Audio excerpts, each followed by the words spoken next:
Et en gros, je vais pouvoir vous montrer maintenant un petit peu, juste pour faire une petite analyse d'animation encore une fois. Donc en gros, c'est fait par Bonkers Animation. Et Bonkers Animation, ils font de la 2D, quoi, pour différents studios. Et là, ils ont fait ça. Et c'est une anime que je trouve trop bien. Enfin, c'est vraiment un style que je trouve super. Après, moi, j'ai vraiment un côté très attaché à tout ce qui est l'animation rough. Donc même si c'est des choses qui sont pas finies, qui sont pas encore mises au propre, je trouve qu'il y a un truc trop bien, quoi, qui s'en dégage. Et je pense que j'ai pas vu le clip en version finale. Mais là, par exemple, j'ai l'impression que j'ai des choses à apprendre au niveau de la gestion, par exemple, de l'animation des mains, des volumes aussi. Et je pense qu'il y a des choses que je pourrais récupérer dans la façon de faire, les formes, pour mon film. Notamment les pieds ici. Les pieds du personnage à gauche qui pourraient être vraiment cool. Alors si on regarde un peu plus précisément, déjà, ben, dites un peu ce que vous en pensez. Je trouve qu'il y a quelque chose d'assez simple qui s'en dégage au niveau des formes. Par exemple, ici, le personnage à droite, rien que le fait que sa bouche prenne l'ensemble il n'y a pas de menton, en fait, c'est vraiment sa bouche. Je trouve que ça marche trop bien. C'est typiquement le genre de sourire que je mets sur le personnage de mon film. Lui aussi là-bas, qui a une forme qui pourrait bien m'aider, le côté finalement il fait deux têtes et demie de haut, à peu près. Salut Charade VT, bienvenue. Et tout ça, c'est vraiment des trucs où j'ai l'impression que ça peut vraiment m'aider pour mon film. La façon de gérer aussi les mains. Les mains, c'est un truc où j'ai encore un peu de mal. Là, par exemple, on voit à quel point son bras s'étire. C'est un truc que je trouve trop cool.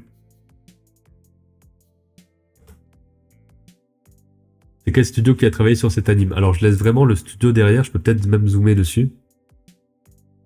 J'y arrive. Hop. Bonkers Animation Studio. Voilà, comme ça, vous avez les infos. À chaque fois, j'essaie de laisser les crédits de la personne autour. Là, par exemple, le pied comme ça, le fait qu'on sente le volume en dessous, j'ai l'impression que c'est un truc qui est chouette. Et puis là, quand ça s'écrase ici, on sent vraiment le volume. En vrai, quand on le voit, ça a l'air assez simple, quoi. Alors que non. Là, les réactions comme ça, je pense que mon perso en aura de ce genre-là. Avec vraiment le côté juste surprise et la bouche qui se déforme de cette façon-là. Qui va descendre ici, comme ça. Donc mon perso, il a une grosse barbe. Donc ce sera un peu différent, faudra que je travaille dessus. Ici, j'adore le côté volume 2, on sent le ralenti. Il y a vraiment tout le corps qui se déplace en fait. Même la tête a un léger mouvement. On le voit en fait avec le nez, avec les narines qui vont monter et tourner un petit peu. Et c'est vraiment ce mouvement-là que je trouve trop bien. Tous les petits trucs subtils. L'acting est super bien rythmé. Bah ouais, c'est ça, c'est exactement ça. Là, par exemple, cette pose, incroyable. Je sais même pas à quel point ça tient anatomiquement, je pense que si, parce que là, on peut sentir ici qu'il y a toute la base pour les épaules. Mais cette pose-là est incroyable. Et ensuite, hop, on arrive sur cette pose ici. Il y a un truc qui fonctionne trop bien, quoi. Et ensuite, on sent il se rattrape un petit peu. Ça, pareil, très intéressant au niveau de la pose du personnage. J'aurais tendance à faire quelque chose de bien moins droit ici, alors que de leur côté, ils font un gros bloc. Et ça marche, quoi. Enfin, c'est vraiment juste grosse ligne droite ici, pareil ici, alors qu'on sent de base qu'il a un poignet et tout. Il y a d'autres poses où on sent bien plus le poignet, en fait. On sent bien plus qu'il y a une cassure ici. Alors que là, non, c'est droit, droit. Et c'est le genre de chose qui est, on va dire, facile à faire en 2D parce que c'est un coup de crayon. Mais en 3D, ça demanderait plus de travail, quoi. Voilà, c'est surtout ici la gestion du volume.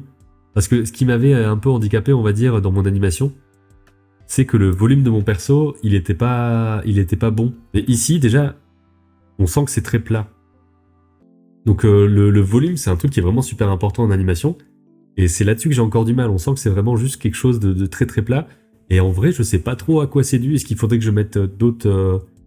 parce que je vais pas spécialement mettre d'autres lignes vu que les lignes sont là, quoi. Il n'y a pas vraiment d'autres lignes à faire, je pense, pour que le bras soit en volume. Mais là, par exemple, j'ai l'impression qu'on le sent mieux. Peut-être parce que ça fait une diagonale derrière et tout. Et je sais pas exactement à quoi c'est dû, mais clairement, quand il bouge, bon, déjà, il y a peut-être pas assez d'image. Là, j'ai l'impression que ça passe à peu près parce qu'on sent qu'il y a une jambe qui va devant l'autre, qu'il y a une main qui est un peu plus avancée parce que la poche est tirée, etc. Donc j'ai l'impression que là, ça marche. Et ensuite, il y a d'autres moments où ça va beaucoup moins marcher. Par exemple, là, j'ai l'impression que ses épaules ont pas de volume, en fait. Et c'est un des trucs sur lequel je dois m'attarder parce que je considérais que mon perso était fini, que je savais à quoi il ressemblait. En vrai, il va ressembler à ça. En tout cas, dans les caractéristiques physiques, la barbe avec les trois trucs, etc. Je voulais vous faire une vidéo là-dessus, justement, de comment comment travailler le design d'un personnage pour l'animation. Et vu que j'ai pas encore complètement bien fait mon caractère design, bah je décale un petit peu cette vidéo-là.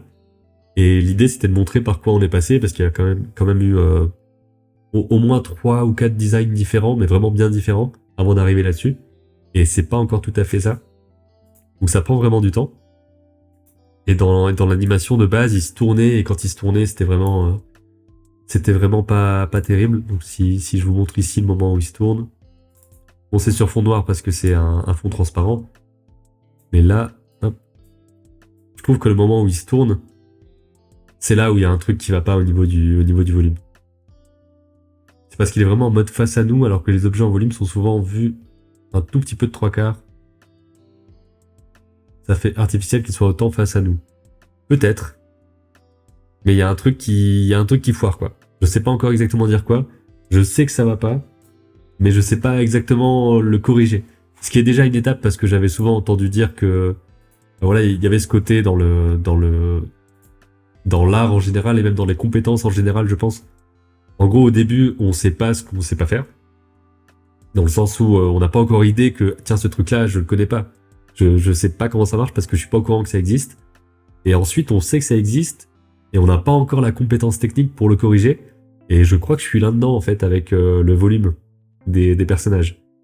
Et il faut que je vois comment m'en sortir là-dessus, justement, avec ce truc du personnage, quoi. De mon personnage de film.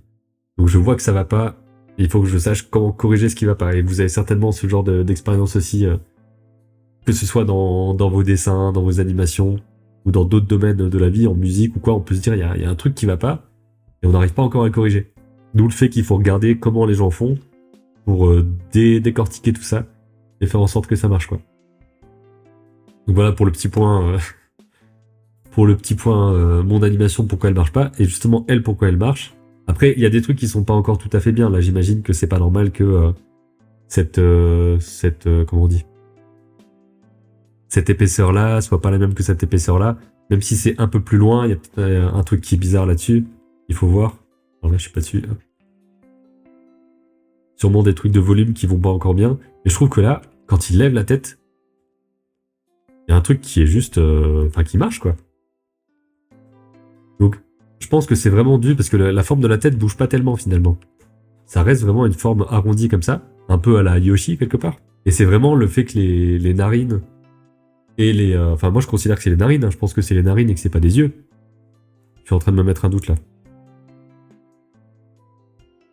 Ouais, je pense qu'il a la casquette sur les yeux et que c'est ses narines. Ok. Donc là, il y a vraiment un truc qui fait que ça marche, quoi. Alors que la forme, elle est quasiment toujours pareille. Et c'est vraiment le genre de truc qui me plaise bien, quoi. Bonsoir Earth Chaos, bienvenue, je vois que c'est ta première fois. Je vote narine aussi, voilà. On a dit je vote narine, attention. C'est aussi qu'il n'y a pas énormément de frames dans l'anime que tu nous montres. Il y a beaucoup plus de frames dans le mini court-métrage que tu prends en référence. Bah c'est ça, dans mon animation, j'ai fait quelque chose de très peu animé finalement. Il n'y a pas beaucoup de pauses, il y a pas beaucoup de... Donc surtout aussi les accélérations, les amortis, toutes les choses qui vont vraiment faire le côté vivant de ça, comme je disais, ça accélère, ça ralentit, etc. Et pourtant, il n'y a pas non plus des pauses dans tous les sens ici. Mais quand même beaucoup plus que ce que j'ai fait, ouais. Là, pareil, ça marche trop bien. La petite inspiration qui dure pas très longtemps. On voit les dents juste pendant 1 ou 2 images. Non, 3 images quand même. Et ensuite, hop. Et là, on reste là-dessus un peu plus longtemps. La réaction ici, que je trouve trop bien parce qu'il a vraiment une déformation assez grande finalement. On voit que son cou va s'écraser et que les narines vont bien s'allonger comme ça. Et pareil, en animation, un des trucs qui est pas facile, en tout cas qui doit être bien défini, c'est comment on passe de profil ou de trois quarts à profil ou trois quarts de l'autre côté. Est-ce qu'on a une vue de face comme ça? Est-ce qu'on a seulement ça ici et ensuite on passe directement à ça? C'est quelque chose à définir parce que il faut savoir à quoi ça ressemble en fait quand le personnage est de face, notamment quand il a un gros nez comme ça devant. À quoi ça ressemble? Comment on ressent le volume? Donc peut-être que t'as un peu raison dans ton commentaire de c'est parce qu'il est jamais vraiment de face, etc. Peut-être. Tu vois là par exemple, je trouve que le perso fait un peu plus plat au niveau du corps. Ça c'est le côté vraiment très subtil de il commence son mouvement et ensuite avec les petits plis au-dessus de la bouche. À mon avis, cette bouche-là va vraiment bien m'inspirer. Après, c'est un style qui est assez répandu d'avoir une bouche comme ça. Il y a vraiment beaucoup d'animations qui ont ça. Mais ouais, j'aime vraiment beaucoup voir ces animations rough. Après, c'est pas forcément les premières versions. Hein. Mais après, derrière, il y aura une phase de mise au modèle, donc de tie down. Ensuite, il y aura la mise au propre. Peut-être que le tie down est déjà là. Peut-être qu'avant, c'était moins au modèle que ça. C'est possible aussi, hein, parce que c'est pas toujours très clair à quelle étape on est.